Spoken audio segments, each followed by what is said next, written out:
What's happening, people? Welcome back to the show. My guest today is Unjaded Jade, otherwise known as Jade Bowler. She's a YouTuber and an author, and we're talking about how to study for any exam. It's weird that we spend the first 18 years of our lives desperately trying to study and revise, but no one ever actually teaches us how to study or revise.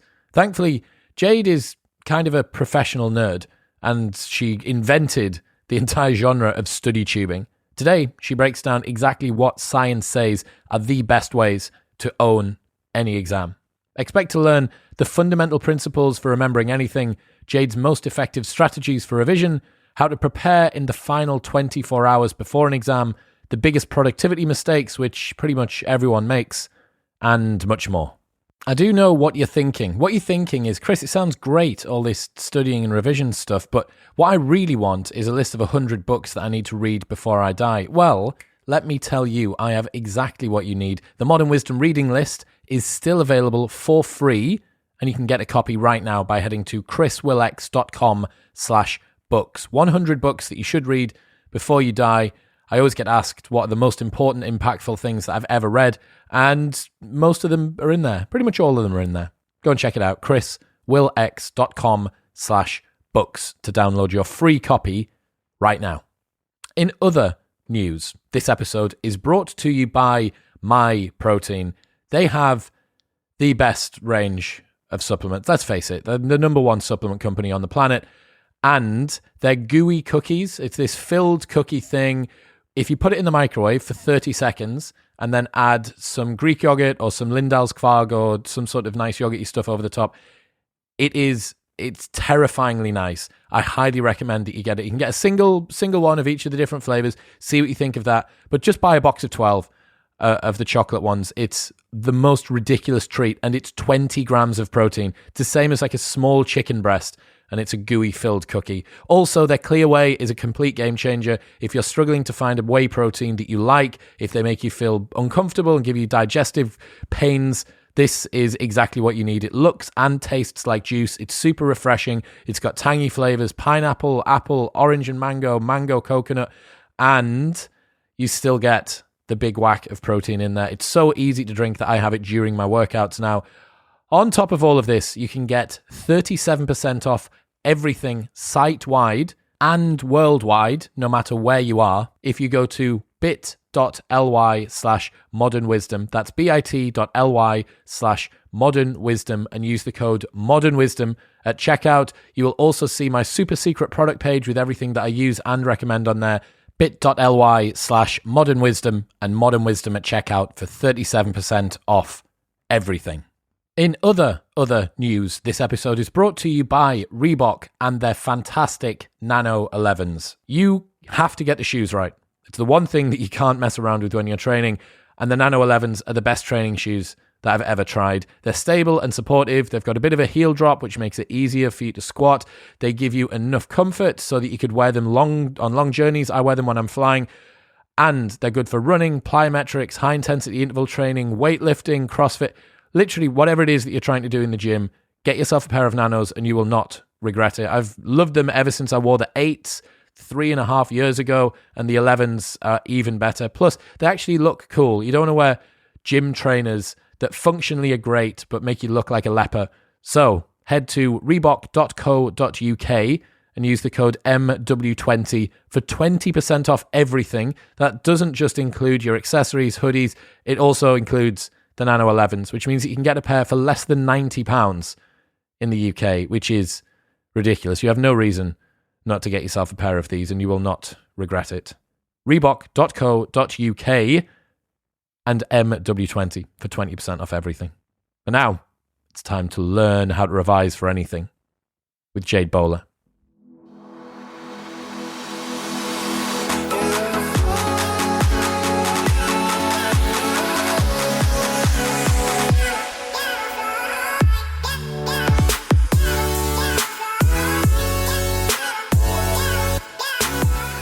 Hi Jade, welcome to the show. Hello Chris, it is an honour to be here. Tell me about your university. You're doing this multi-city thing, crazy. Right? What is it? Yes, so I go to a relatively new university. It's called Minerva. It's based in San Francisco, and it's like a super international cohort of people. But every semester we move. So me and all my friends, we move to different cities that have been predefined by the university. So it's kind of a study abroad, but built into the fabric of how the degree works. So my first year I spent in San Francisco, and then last year I lived in Seoul in South Korea. This term I'll be studying in Berlin in Germany. So it is this crazy whirlwind of a degree for sure. Are you becoming one of those Russian secret agent things? Because this sounds like one of those prep. Myself. Yeah. Well, I mean, that's also what a Russian secret agent, that's exactly what they would say to try and cover their tracks. That is true. I'm just packaged in a innocent-looking girl. Yeah, perhaps. So what are you studying? Do you still choose courses in the same way? Yes. So because it's the US system, you can do a major and a minor. And I've chosen to do a double major in cognitive neuroscience and business brand management. So very different things, which I think gets across how indecisive I am, but I really love learning. So yeah, kind of got the science in there, but also the more practical business stuff. I like it. Yeah. So given that you've made a YouTube channel and released a book specializing in study tips, why do you think it is that no one ever actually teaches us how to study in school? Because there's obviously a demand for this. For sure. This is a question I ask myself a lot, because I think a lot in the school system would be solved if only there were dedicated classes teaching you about the science of learning, about, how humans learn. And I think they try sometimes. There's things like, oh, are you a visual learner or an auditory learner, which often misses the point because you're asking, students to work out themselves as opposed to looking back at real research about how all humans learn and then using that as a base for you to then go away and practice your own revision techniques which work for you. Honestly, I think a lot of the school system is outdated, so it's probably just something that hasn't been caught up with yet. Yeah, I don't know. It's part of me thinks that it would make the teachers' lives a lot easier. Like if what you're fighting with for the most part is just combating the fact that the students don't understand how retention works or don't understand how to link different concepts together. So if I was a teacher, no matter what subject it is, why not just spend the first couple of days of whatever course it is, or even at university? Like if you took the first hour of the first lecture, just like, look, this is how learning works. Here you go. It would just make the rest of of your life so much easier. For sure. And especially because so much emphasis is put on your exam grades. Like effectively, your whole school life is thinking about how can I condense this textbook into my mind and then put that onto a piece of paper to get a grade, which is going to determine the university that I go to, potentially the job I get, where I live, like the whole rest of my life. And that crucial step between, first learning it in the classroom and then getting those exam results is missing from the education system. That middle part of how to revise is up to students. How would you characterize the sort of student that you were and are?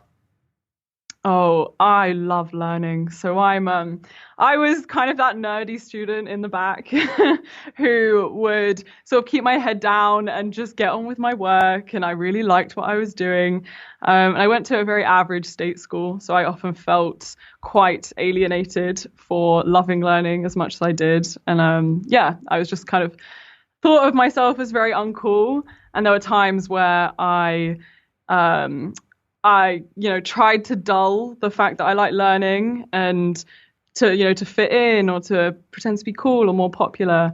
But I don't know. Now I think I've really embraced it. And that's part of why my YouTube channel, where I pioneered a space called StudyTube, which is all about learning and other students who want to get better at learning or enjoy it. It was a really big thing for me because it sort of validated this love of school. That's what the internet's done, right? It's permitted people that were niched down so hard that they couldn't find someone to resonate with in the real world. It's allowed them to find other people that they can build a community around. For sure. Yeah, and I never expected it to take off. Can you imagine my surprise when I was there making videos like, study with me for half an hour, study with me for an hour, where I would literally be revising something for a test I had the next day and would just record it on my phone.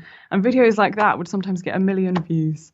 And think about how hard it is now to get 1 million views. Look at all of the work that you have to put into a video, going to places, doing things. Yeah, for sure. Nightmare. Should have just put Just put it on Should have loop. just been studying, Chris. I know. What a hack. All right. So how do we learn? What are the basics?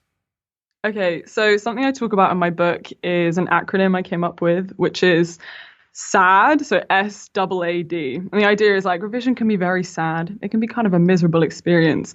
So rather than it being sad, how can you turn it sad? And each of these things stand for a little hack based off the science of learning, where I've done loads of research into different academic papers and evidence-based techniques. I sort of boiled it down to 4 things that you can look at every way that you're revising to question yourself whether it's actually effective or not. And I don't know if you want me to run through what those are. Yes, please. I guess I've led a bit of mystery now. Yes, so the first one is S, which is spaced repetition. So this is the idea of the forgetting curve of human memory. So, how we learn is humans, we often like to sit there, we like to cram, think we're studying by revising for 10-hour blocks and then going away and not reviewing this information for a very long time. But that's not how human memory works. We start off at 100% of whatever we've learnt, and then it exponentially decreases. Human memory just absolutely decays over time. So you can imagine, you've had a class, you've had a new lesson on something in biology, and then 2 days later, you can't even remember a single thing you've just looked at. And then when you come to revise it again in a month, you're starting totally from scratch because you don't even remember what you first learnt. So the idea of spaced repetition is you can hack human memory by reviewing this information at regularly increasing intervals. So, for example, you have that day in your classroom where you've learned something new. Then the day after, you go back and you look at it. Then 3 days after, you go back and look at it. 5 days, 7 days, and you slowly increase that time. And all of a sudden, it's being put into your long-term memory. So that is the first S, is spaced repetition. And, that applies to any technique you're going to use, whether that's flashcards or even highlighting your notes. If you are going to be repeating it, it's going to go in a lot better than doing it once in a blue moon. Do you know if that applies to physical skills as well? I wouldn't be surprised if it does, but I don't have a lot of expertise on like muscle memory and that kind of thing. Yeah, but I wouldn't be surprised because I guess it's still a facet of human learning. Interesting. All right, what's the A? Okay, so we've got 2 A's in here. We've got active recall. So this actually, I think, is one of the most important things that people should understand, because so much of how people often revise is passive. It's where you're looking at information and it makes you feel intelligent because, of course, everything you're looking at is right. You're looking at a diagram with everything already labeled for you and you're nodding away, feeling like you're putting it in your brain. You're flicking through that textbook, you're rereading your notes, you're spending hours rereading, and it just feels like you are full of information. But in reality, none of that is going in. And it's actually really counterintuitive how learning works. It's less about what you're putting in and breathing into your brain. It's more about what you're testing yourself on and what you're dragging out. And that is what active recall is. It's sitting down, asking yourself tough questions about the topic that you're trying to learn and trying to find the answers yourself. And if you can't find them, you can then look at them. And then the next day, you're going to ask yourself the questions again. So it's finding revision techniques which are, requiring that more active element. That's something like active recall is something that I never knew was a thing when I was at uni. Bonkers. It is bonkers. And it's crazy because, even the aesthetic of studying, I feel, is highlighting. You have pastel highlighters and you feel really good about it when you're going through. That's just you, Jade. That's just you. Oh, maybe that's just me in the aesthetic, like, study Tumblr world. But yeah, there's something about highlighting information which makes you feel like you're doing something valuable. But when you look into the science of it, it doesn't actually do that much for you. Yeah, it has to be repeated recall, not repeated exposure. Like, that's the difference between the two. And you're totally correct. As you look at something over and over again, you become more familiar with it. But familiarity and recall ability are not the same thing. But they can kind of like seem like they're the same thing. As you read a page and you go, oh yeah, that bit, the paragraph about the Berlin Wall or whatever it is that you're learning about. You know what's coming up, but you don't know it enough to be able to close the textbook and do it. So what's a what's a good way for someone to do active recall? Just look at a question, close it, try and answer it? So one of my favorite techniques, which I talk about in a different chapter of how to apply these methods, is called blurting. And That's the a idea disgusting is, word. it's a horrible name, isn't it? Yeah, but it's memorable. I'm not going to forget that.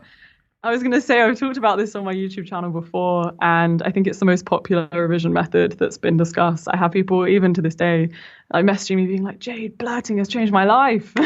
All right, well, let's hold on to that. Let's finish off sad, sure. and then we'll get into that word that I really don't want to say. So yeah, the other A is associations, which is the idea that whenever you're learning something new, if you can associate it to something you already know, the likelihood that you're going to remember it and that you're going to make sense of it is exponentially higher. So I use a non-study example, just to explain this to people, is how I'm often able to remember people's names quite well. If you think, you're at a party, you're going around, you're meeting so many new people, and when you hear someone's name, the odds are you've forgotten about it before they've even finished saying it. And the way that you can remember names more easily is when the second you hear their name, trying to associate it to something else that you know about either that name or the way that person looks or something about that word. And an example I give is, say someone is called Charlotte. That's a standard name, very easy to forget. But if in that 1 or 2 seconds you can think about a Charlotte that you know, maybe your neighbor's called Charlotte, and you're taking 1 second just to think, oh, this person doesn't really look like my neighbor Charlotte, or oh, I don't know, like just some element of the name that brings up an association or a memory, just means that the next time you see that person, you're bringing to mind this association that you've created for yourself, and you're more likely to bring that word, that name back. And the way that you can apply this to studying is, say you're learning something new in a classroom. When you're learning something, if you can instantly think, okay, how does this link to the last class I took? How does this link to a different topic or even a different subject? How does this work for a test question I've seen?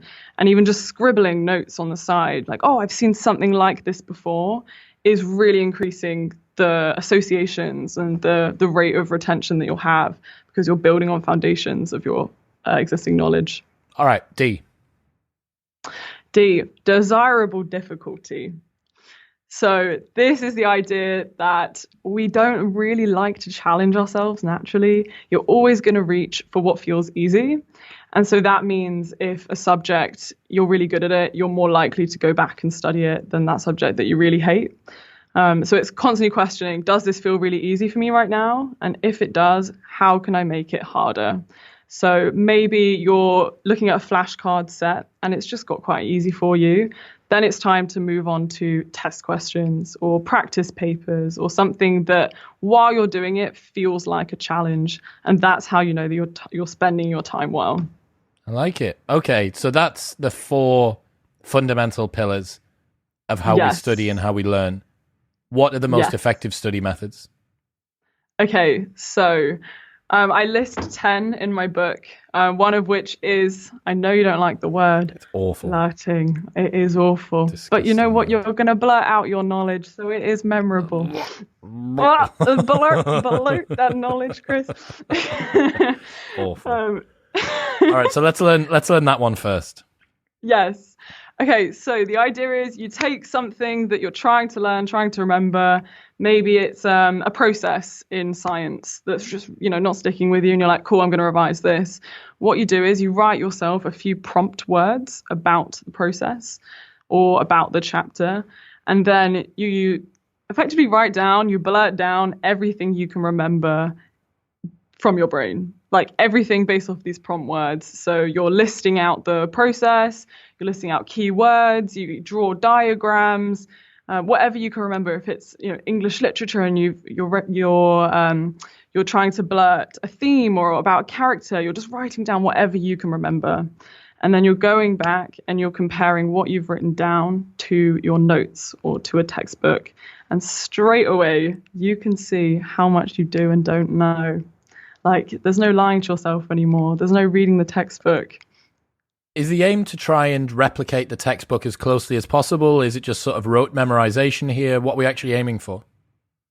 Yes, it depends on the subject. So unfortunately, the way that our academic system often works is a lot of rote memorization is necessary. So especially science topics, you have to get things almost word for word as the mark scheme wants it in order to get a grade. And so these are the moments where you do want to be able to produce that from your head. You don't want to just understand it. You want to be able to, recall it. So blurting is where you can write that down and then compare it to your notes and straight away see what you're not strong in. But I think it's also a good way to test your understanding, because it's one thing to say that you understand how a historical event happened and understand the causes. But when it comes to writing it down or explaining it to a friend, teaching someone else, you instantly see these gaps in your knowledge. And then writing it down is just a more formal way of testing yourself and then looking back and be able to fill in those gaps. All right, what's another one? Flashcards.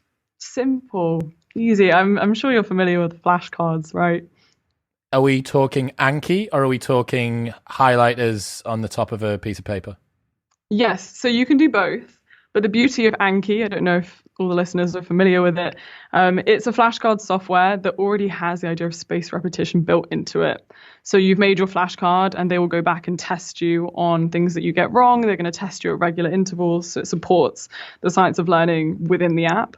But you can also do this with your classic pen, your paper, and the beauty of flashcards is you can put test questions on it, you're writing something on one side, and then it invites that active recall from yourself because you're not seeing the answer straight away. You have to turn over the flashcard to get the answer out of yourself.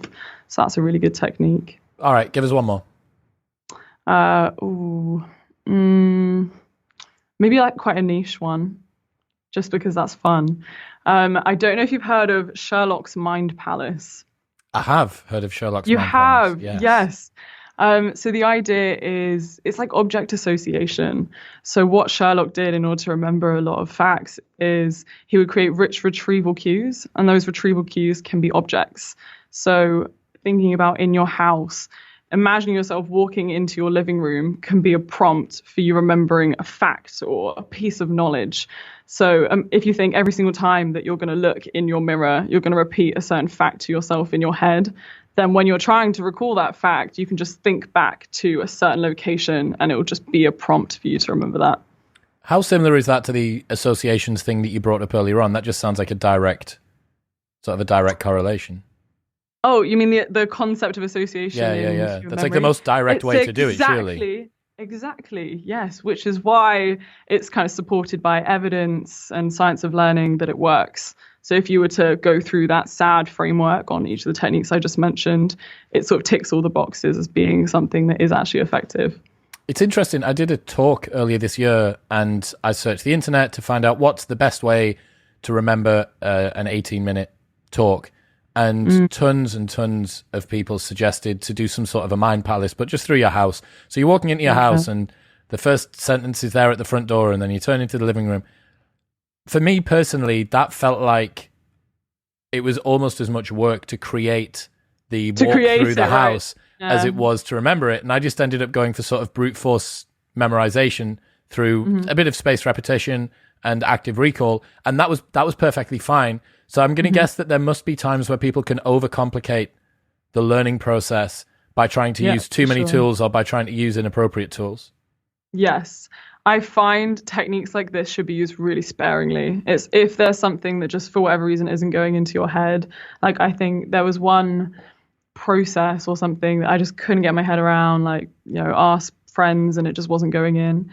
And then turning to techniques like this, which are a little bit different, almost to make it fun too, because it's not fun to go over and keep learning something that you don't understand or you don't like.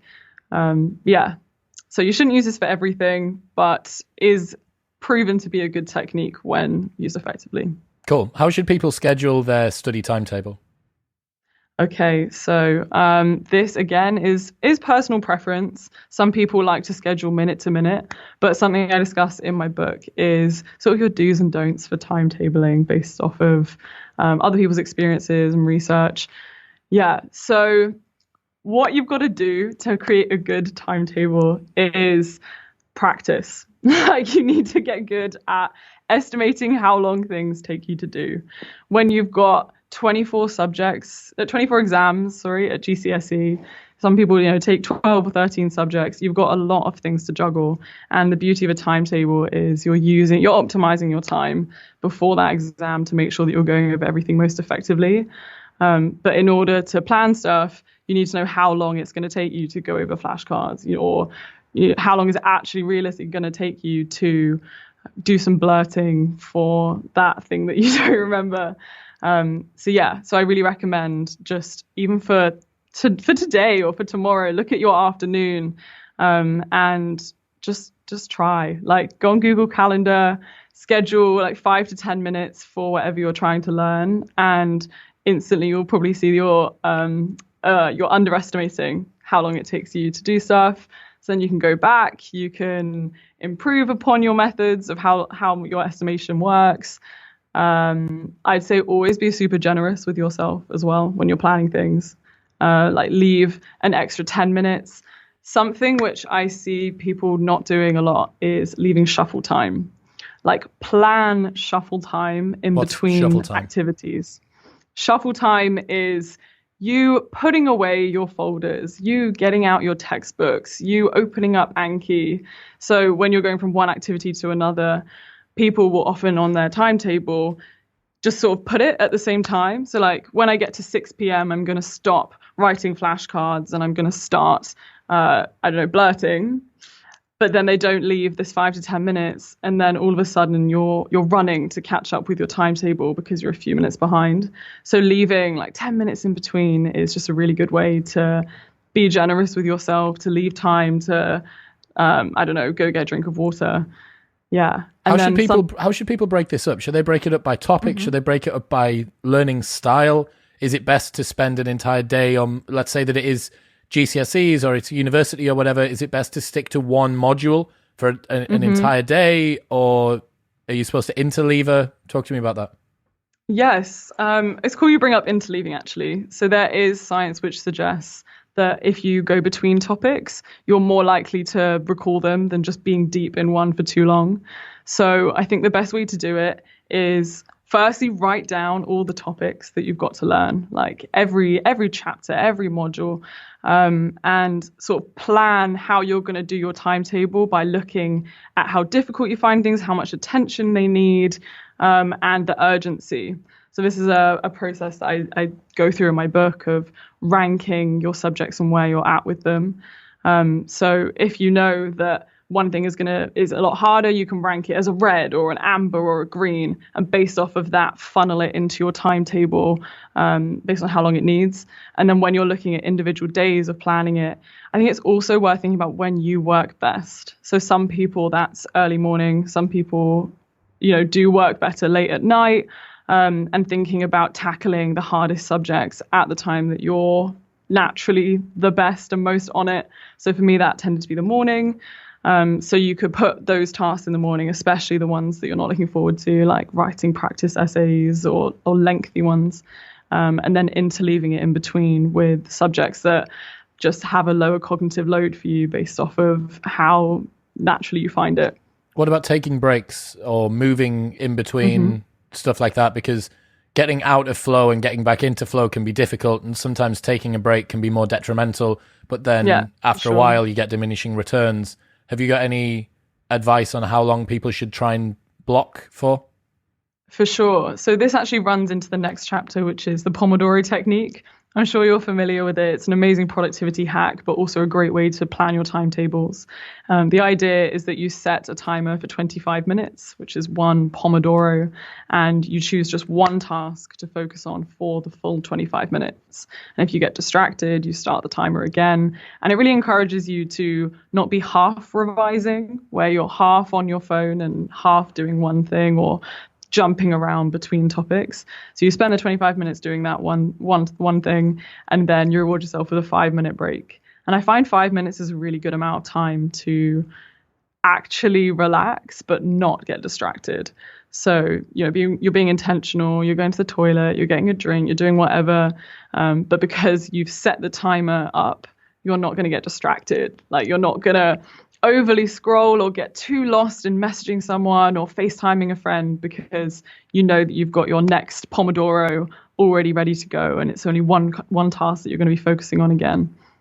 What are some of the biggest mistakes that you think people make with regards to productivity? So many.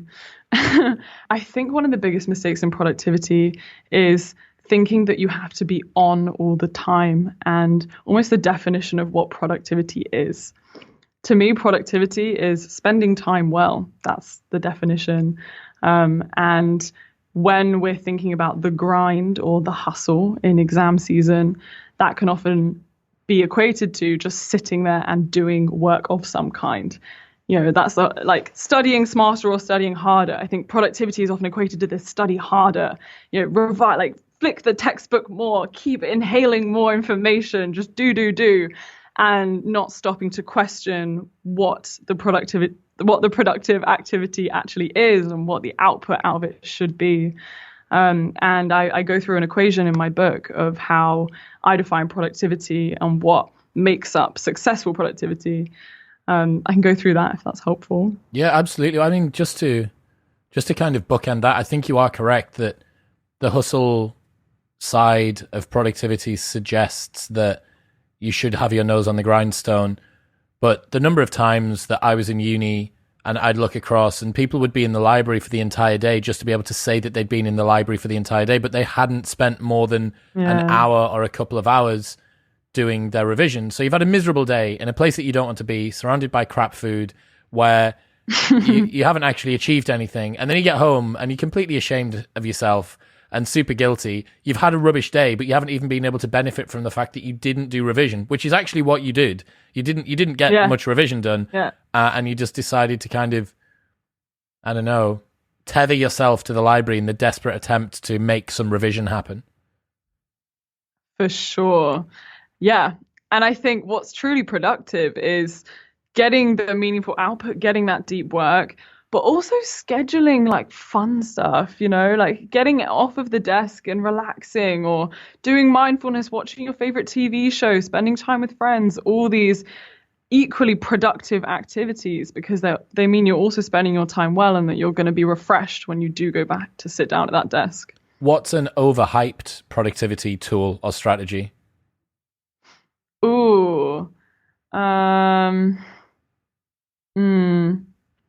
I think screen time blocks on social media are a bit overhyped. Where people will set a limit of like 30 minutes a day for Instagram or TikTok, because I think people are almost setting a challenge up for themselves to like use that up. And then like it encourages you, like, I've got that amount allowed today. So you sit there and you go on it. And then when eventually the little thing pops up to tell you you've reached your limit, you can just click it away and just continue scrolling. And it's really easy. So I think thinking more about systems of how you're learning and systems for going on social media, as opposed to like short-term hacks and short-term limits. What's your system for controlling social media use? Yeah, so it comes back to timetabling for me, just thinking about my priorities. So if I know I've got an exam in a few days, the priority should be doing effective revision. It doesn't need to take up the whole day. But if I can put that into my timetable first, you just feel great when you've got like the most important things done. And then social media is great too. Like, it isn't just procrastination, like it's also super enjoyable, and you should be able to like go on a mindless scroll. So I think it's setting up the other stuff first and planning that in advance, so you don't feel guilty when you are doing so-called mindless activities. All right. So what about productivity hacks for studying? What are your best ones? Yeah. So the Pomodoro technique is definitely one of the best. But I also love the idea of sanctity of space. I don't know if you've heard of this before. It's the idea that you have only one location for a certain thing. So if you think about the way you're setting up your brain, when you go to the kitchen, you're thinking, oh, I'm going to eat or I'm going to make food. generally when you lie down in bed, you're thinking, oh, I'm going to relax or I'm going to go to sleep. So it's thinking about when you are at your desk, what do you want to be doing? What is your brain coming to associate your desk with? Is it like scrolling on your phone? Is it also calling your friends and studying? Like when you go to the library, are you thinking, oh, cool, like I can go meet my mates and we can go chat there and sit there and just chill. So if you can develop one space, which is where you go to do your deep work, then that is one of the best techniques, because you're creating a sanctity, a discipline around doing a certain activity there. And it means you're less likely to overstay. You're more likely to be productive and do the work when you need to. So I highly recommend that, even if it is like staying behind at school or a library, like if home isn't the best place to create that space. But think about the environmental triggers that you have when you go to the gym. Everyone during COVID, no one has ever worked out as hard in their house as they have when they actually go to the gym. And it's because of the ritual. You pack your bag and you get in the car and you put Spotify on and you listen to the thing and you say hello to the receptionist and you put your bag in the locker, and it's all part of the priming. Those environmental triggers prime you. It's interesting. There's an equivalent in powerlifting. One of my buddies is a really high level powerlifting competitor, and he has a playlist of about 4 or 5 songs that he only listens to when he's going for a PR or when he's competing. So these songs, if he hears them come on in a supermarket, he'll just sprint out of the supermarket, or he'll turn the radio off because he only wants to hear that when it's time to be 100% switched on. Yeah. And as you say, it's a ritual, right? So like for some people, they'll have a certain playlist, like a study playlist, or a certain jumper that you're going to put on, or like an outfit. Have you got a revision outfit? I don't, but I do. Revision socks. Just like, like a slumpy, like cute outfit where you're like, yeah, okay, cool. Like, especially when you have to wear school uniform in the UK, there's just something so nice about coming home and like ripping that off and putting something comfy on to get the homework done. Okay, what else? Productivity hacks for studying. Pomodoro technique, keeping your space sacred. Yes. Are you familiar with the 80-20 rule? Yes, but not in terms of how it relates to studying. Yes. So this is kind of the whole concept of work smarter, not harder. I don't know so for everyone listening who's not familiar with the 80-20 principle, Pareto principle, the idea is that 80% of the outcome or the grade that you're going to get generally comes from 20% of the input. So if you think about all your total time spent learning something in a classroom or preparing revision resources or going over those resources, doing practice papers, like not all of that is going to directly contribute to you getting a mark in an exam or not. So it's kind of working out what the 20% of your entire revision process is and optimizing that. So that comes back to using these techniques which are guaranteed to work, setting up your space to allow yourself to get into that deep work. And then finding ways to optimize that 20% to get the most in terms of grades and translating it to the exams. How do you identify that 20%? So I think it is going back to, like, firstly, the framework, asking yourself the questions of the SAD techniques. Okay, so does it fit into one of those 4 pillars? Exactly. Is what I'm doing fitting into those 4 pillars? Then it is likely fitting into this 20% of good revision. What would be an example of something that people might do that doesn't fit into that? I think making your resources can take a very long time. Whether that is creating your Anki decks or, creating flashcards, setting up a whole mind palace, that is the necessary stuff to do the 20%. But there are ways that you can optimize that. If you think about, you have friends who are taking the same courses as you, can you come together and create an Anki deck for the same course and optimize that part of it so that when you're doing the 20%, which is going to get you the grade, revising it, you've already optimized your time. Yeah, people definitely obsess over how stuff looks. I've seen your Notion, so I appreciate that there's an aesthetic that some people prefer to work in, but you can definitely overcook that. and you can spend so much time just making stuff look nice, and it's low-key procrastination, right? I am working, but you're not doing the thing that actually matters. You're not doing something within the 20 that creates the 80. Yeah. Oh, I actually have a whole section in my book about ditching the aesthetics, because I had a lot of friends, who would labor over how their notes would look and spend so much time directly copying up what they've done in class onto a new piece of paper or onto a new flashcard, and have music blaring in the back, and it becomes a fun activity, which is great if you want studying to be the fun part for you. But thinking about the 20%, which is going to get you the grade, if you're just purely looking to optimize your time, then definitely cut out the aesthetics. Ditch the highlighters. Yeah, there's no science on the highlighters being that. So we should be highly skeptical of anything that's highlighted. Right, fine. I'm in for that. What about coursework and homework? Obviously, not everyone is assessed purely through exam. What are some of the tips that you've got for coursework and homework? Yes, I think routine is the best one. So I wrote a whole chapter about habit formation and drawing on a lot of incredible books like Atomic Habits. I don't know if you've read that book. And sort of breaking down what is a habit. Like if you look at the loop, every habit is three things. You've got a routine, which is you performing the habit. You've got something that cues you doing the habit.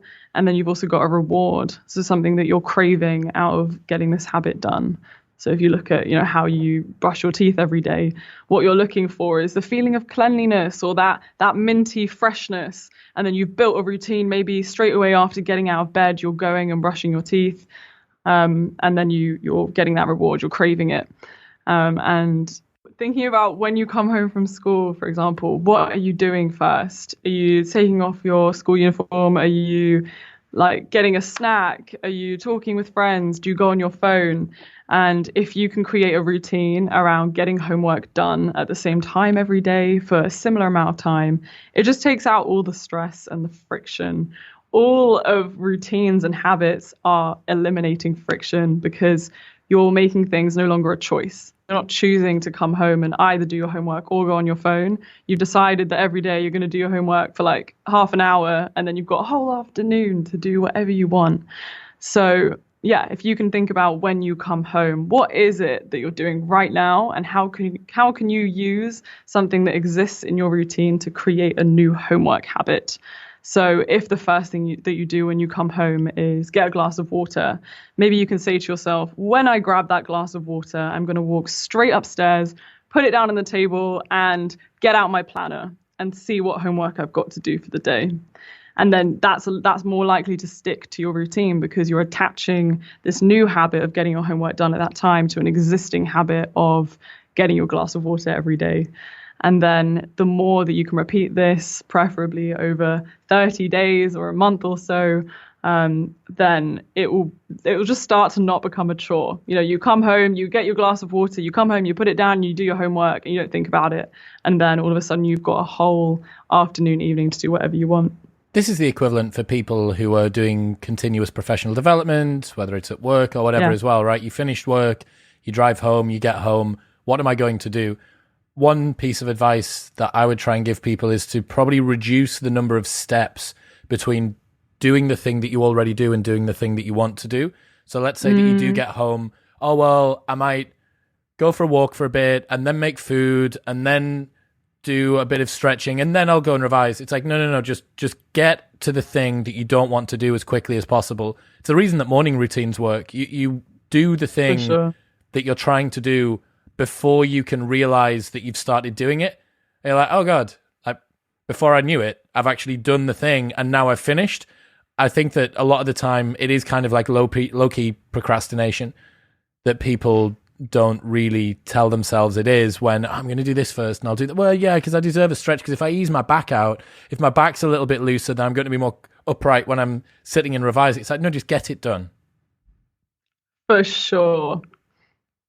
Good, yes. Good. Well, if it's got your seal of approval, that'll work. So a lot of students are probably frozen by perfectionism and a fear of failure. And it sounds like, at least at school, that was something that you struggled with. How can people get past that? Yeah. Oh, it's such a tough one because there are expectations from everyone to do well. Like even if you're not that invested in school, you still know that it's going to affect your life in some way, whether that is next steps, apprenticeships, university. And there's often a lot of weight around the grades that you're getting. And I know that for myself, I developed quite an unhealthy perfectionism around getting that next better grade. Like even if I got 80%, well, why didn't I get 81% or 82%? And I think the way that the school system currently works, where you are just given these numerical values off and off of what you just wrote memorized, you can come to associate your sense of self-worth in these grades that you're getting. And it's not good. It's not healthy. And some things that really help me are taking a step back, firstly, and thinking about the whole system in perspective and your place in it. Because I think when you're 14, 15, 16, your whole life is sort of going to school and then doing stuff outside of school, and that's it. So it's no wonder that you are placing so much thought into these exams. But when you see it in the grand scheme of your life, there are so many skills and parts to you as a person which are far more valuable than this grade you're going to get. And I think it reduces the perfectionism when you see that you doing your best in that moment with the resources that you've got, with the time that you've got, is enough. It really is enough. Like you are going to succeed whether you get the 80% or the 81%, whether you miss a grade and you don't get what you were expected to get, whether you go to a different university or plans change. All you can do is your best, and things are going to work out for you. You've got a whole personality, people skills, other interests that school can't grade you on. And so, especially people who aren't that academic, it's just worth seeing yourself outside of this very narrow system that you're currently in and trying to put less pressure on it. Still motivate yourself to do well within it and optimize your techniques and develop habits like good discipline, but also not get too caught up in what these grades could mean for the rest of your life. That's a microcosm for the rest of your existence. People obsess over a very sort of narrow band of things that they're trying to do, whether this be becoming a chartered accountant while they work at one of the big four accountancy firms, or whether it's getting to a level of body fat percentage whilst they're in the gym, or whatever it might be. We presume that we magnify the impact that this particular one pursuit is going to have. And obviously when you're younger, if you are 14, 15, 16, you don't have that breadth of experience. But I don't think that the compulsion goes away as you grow up and you get through your 20s. One of the things that I noticed that happened, I never had the perfectionist trap for academia ever. Very, very sort of average student, 2-1 at uni and then a master's with a pass, like a high pass, no, merit, sorry, a high merit.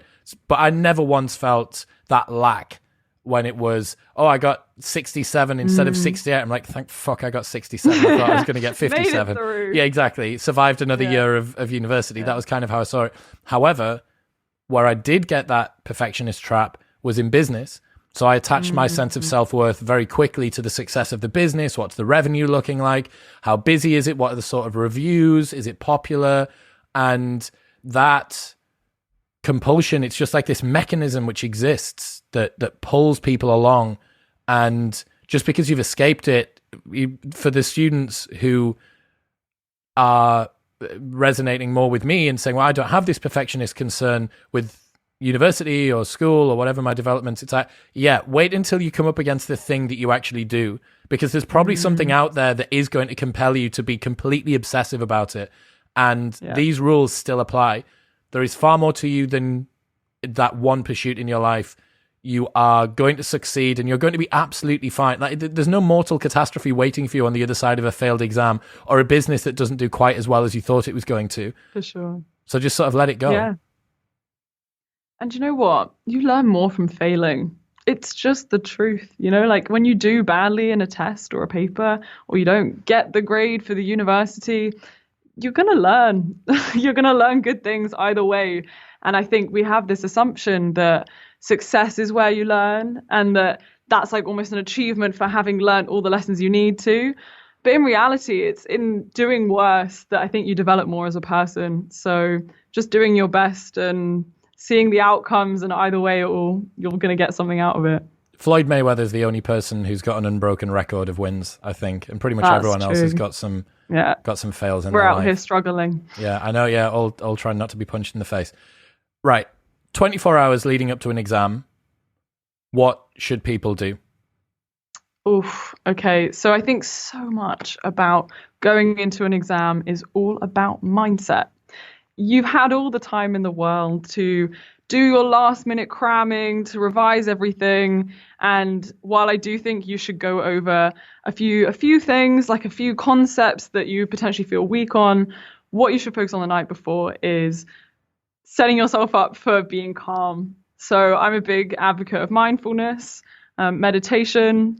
Like, it's not just a hippie thing where you sit there and pretend you're breathing. Like, it's an amazing technique with a lot of science behind it to prove that even spending 2 minutes of just with your eyes closed and doing intentional breathing, so breathing in for a count of 6 and breathing out for a count of 8 and just repeating that, that can change your brain chemistry already to be calmer. And I think this is a skill that you should develop so that by the time the night before an exam rolls around and you are starting to feel that anxiety or pressure about what's to come, you sort of can lean on that breathing technique and find some calm within it. So why are you wanting to be calm? So your brain works a lot better when you're calm. You can access information more easily. You're more rational. You see time more rationally too. You're not rushing to get things done, or when you're hitting that exam room and there's a question that you don't understand, instead of getting stressed and panicked and seeing every part of your future suddenly falling away from you, you can come back to that breathing technique, find a sense of calm, and then work through it as methodically as possible. If someone is feeling that anxiety and they know that they're a little bit behind in their knowledge for the exam the next day, what would be the best strategy for getting the most information in the quickest? Yes. So I recommend having a cheat sheet. It's a bad name. You're not cheating, but just having a sheet of paper where, as you've been going over all the topics, there are things that you feel weak on, you just shove them on the cheat sheet, and then the night before an exam, you can just go back through those. And I really do recommend blurting. It's a brilliant technique. You pick those things and you just write them. You write whatever you can remember about that topic, and then you go back, you check your notes. Whatever you don't remember, you add it in, and then you do it again. You just blurt it out again to yourself. You write it down, hopefully remembering those new things that you've just looked at in your notes. And you just keep doing that until you feel like you have more of a grasp on that last minute concept. Have you ever pulled an all-nighter before an exam? Not a full all-nighter, no. But like, I've definitely done the cramming, and it's not, I think it's overrated personally. As a revision strategy? Yeah. It's not enjoyable. I can tell you that it's not much. enjoyable. Yeah. Like, you're trying so hard to lean on your short-term memory, but then you're sacrificing the thing that compounds your memory, which is sleep. Because when you're sleeping, everything that you're learning is going in. It's if you're skipping the most crucial part of the night, then the next day you're not going to be as rational. You're more prone to stress, especially if you're then leaning on coffee. You've got a higher heart rate. So I don't think it is the best strategy, but I understand why people do it. You feel compelled to stare at as much information and put it in your head as much as possible. I remember one exam, there was this drip somewhere in the house that I was living in at uni, and it was dripping randomly about once every 7 seconds, really loudly, and it kept me up until it was like Japanese water torture. And I ended up sleeping on the couch, woke up 3 hours later, bleary-eyed. One of the boys came down and was like, "All right, mate, have you pulled an all-nighter?" I'm like, not quite, kind of, but I wasn't revising. All right, so we've done some breath work. We've made sure that we feel nice and calm and cool and controlled. Cheat sheet and some blurting I hate that word, to get... But you remember it. But I remembered it in the same way as stepping in a pile of sort of something unsavory is memorable because it's terrible. So we've done that on the nighttime. We've tried to get as much sleep as we can do. Waking up the next morning, what then? Okay, so something I really recommend is positive visualization. So the idea is close your eyes, kind of similar to meditation, and you imagine yourself in the exam hall.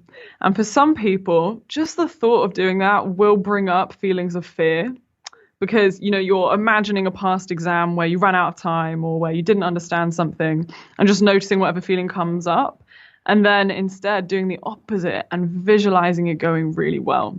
You're visualizing yourself being really confident in that seat. You're visualizing going through being calm, being rational, being methodical with all these questions, approaching something that you don't understand, working through it, and just imagining the best version of yourself in that example. And I think the whole fake it till you make it thing is amazing for mindset on the day of an exam.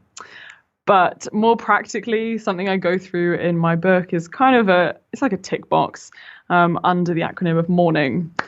So from my memory, it's M is materials. So you're going to go through, you're going to check that you have everything from your pen to your calculator, especially if it's a maths exam. There is no greater stress than someone having forgotten their calculator on a calculator maths exam. Secondly, in morning is organize early. I think waking up even 20 minutes earlier than you might usually do, it just reduces stress. It allows for that early bit of traffic in the morning or something going wrong.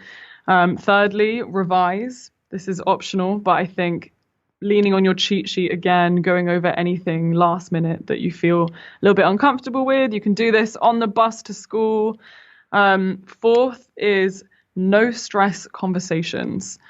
I think this is honestly one of the biggest things that makes people get into that exam scared, anxiety, hype before an exam is, your mate going up to you and being like, oh my God, Jade, I heard that the question's going to be about insert topic that that you have no idea about, and it's just really hard. And you're like, oh my God, what if this comes up? Like, I'm done, my future's gone.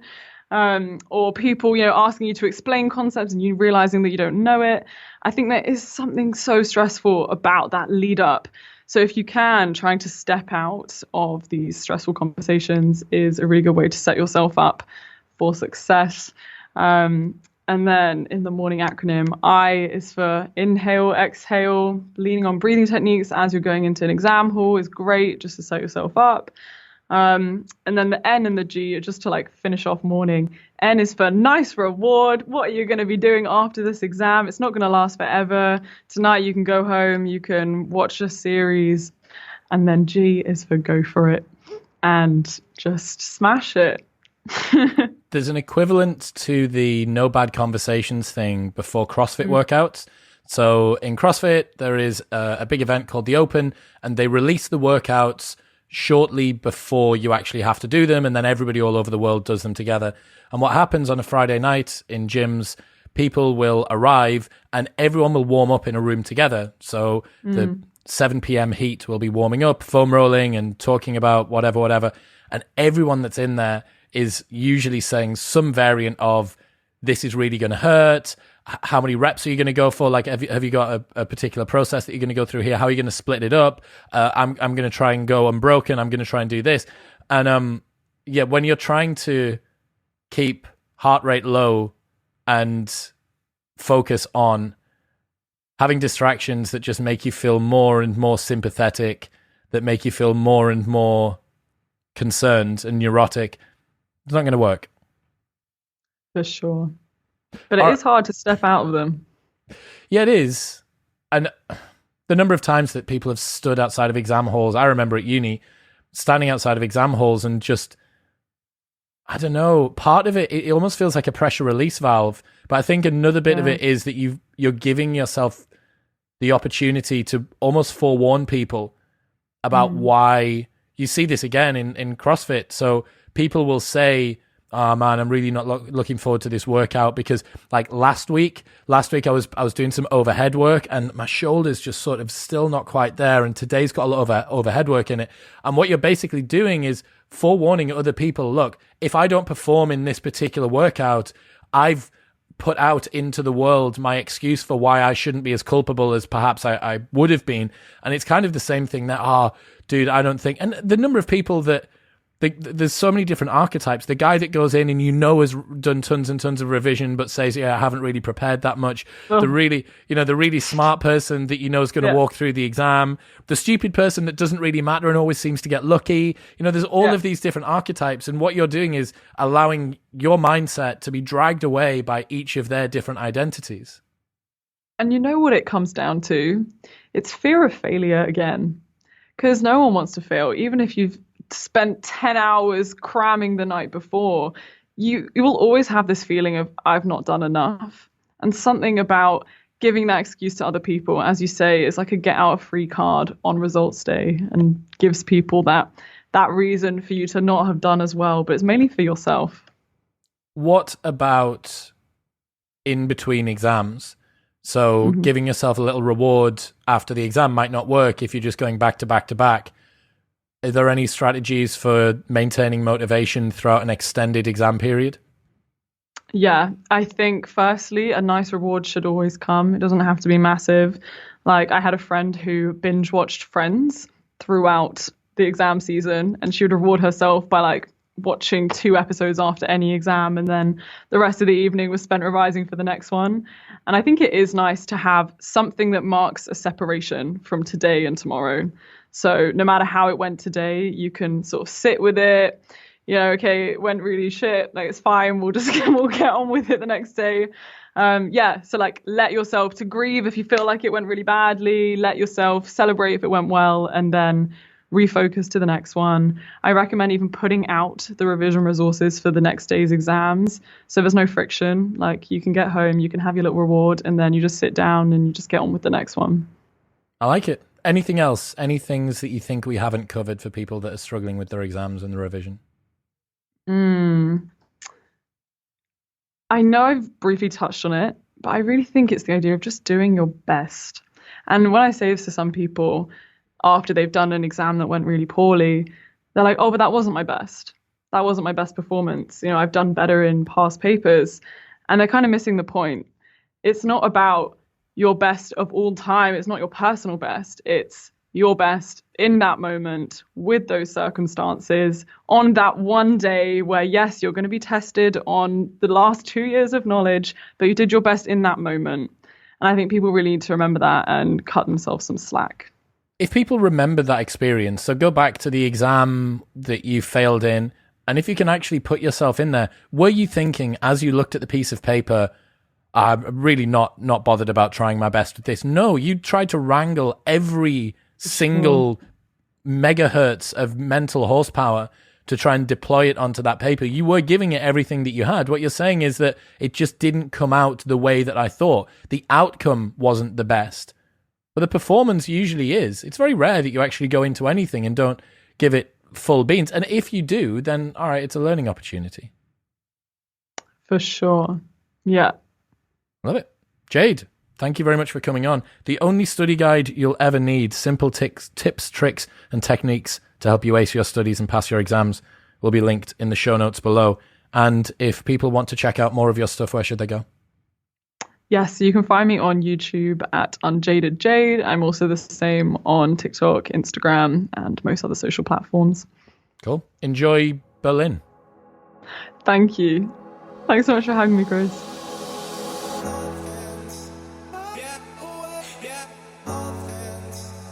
Thank you very much for tuning in. If you enjoyed that episode, then please make sure that you've hit the subscribe button. It's the only way that you can ensure that you will never miss an episode when it is uploaded every Monday, Thursday, and Saturday. And it supports the show, and it makes me very happy indeed. So go and do it. I thank you kindly.